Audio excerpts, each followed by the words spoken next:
Hi, I'm Dr. Druv and welcome to my YouTube channel. This is a channel not on medicine, but on all the other aspects needed to live our medicine lives. Today, we're going to be talking about expenses. And you might say this is a very simple topic, and it may be for you, but it is very important to understand what are expenses, especially, if you're moving from medical school to residency to staffhood, so to speak.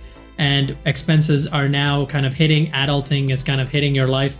And so it's important to know, to understand, what are expenses, or how they could be reduced or optimized, and why it plays a important role in our lives.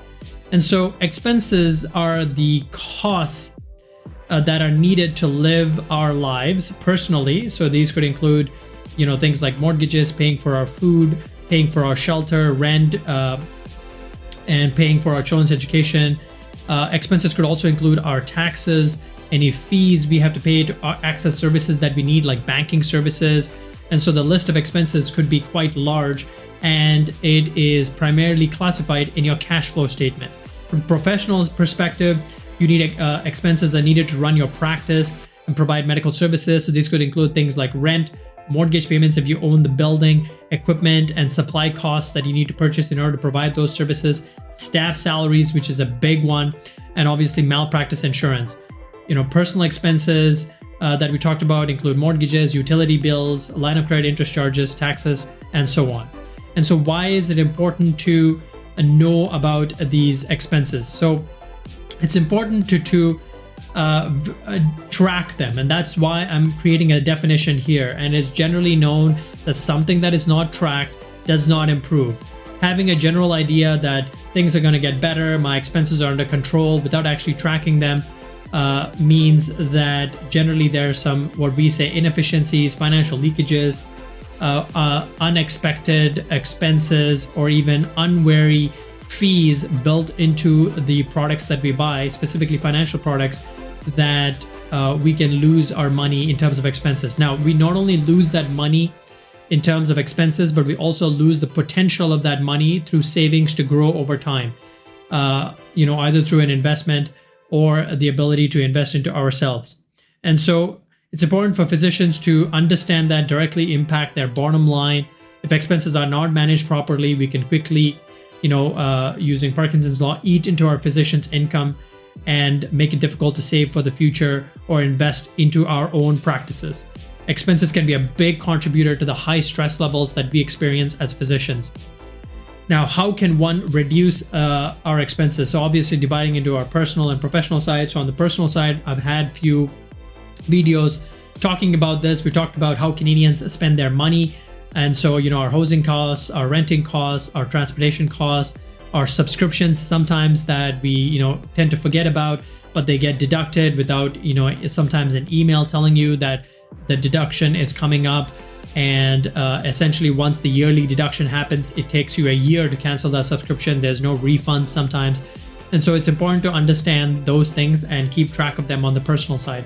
On the professional side, it's very important to negotiate with your suppliers, with your vendors.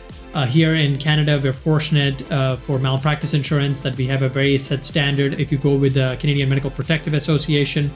And even, talking to your colleagues, there may be some standard suppliers that provide the same price for everyone in your group, and negotiating lower prices for equipment, supplies, better terms on your lease or mortgage, or even better terms for your income producing assets is very beneficial.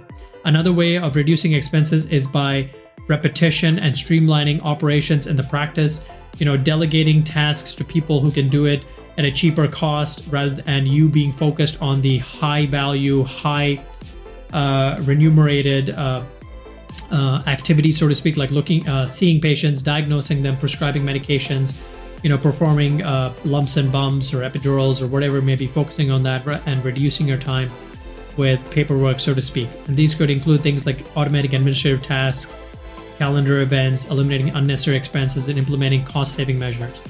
The other way you could reduce your expenses, as we talked about, is actually like going ahead and hiring employees, handling your billing, coding, all the administrative tasks that are needed, hiring a third party for distributing your salaries and benefits, and freeing up your time through accounting, so to speak. And on that note, it's 5 minutes. So, in conclusion, expenses are the costs that a physician incurs to run their practice or their lives, adulthood, so to speak. And it's important to track them both personally and professionally, not mix the two, but track them and set a budget, regularly review it, adjust it as necessary as life comes. We, on the personal side, look at them, track at them, reduce your subscriptions, reduce unnecessary things, so to speak, in your lives. And in terms of a professional, negotiate better terms, better suppliers, better vendors, optimize your practice. And so on that note, thank you very much for listening. If you would like to follow the exact frameworks used by affluent physicians to take back control of their time and money, check out the link in the description below. I make these videos because I'm passionate about fighting burnout in 10,000 physicians across the world, and this is kind of my legacy for that. Come and join my free Facebook group of like-minded physicians where we'll share resources like cheat sheets, calculators, and everything in between to live our medicine lives.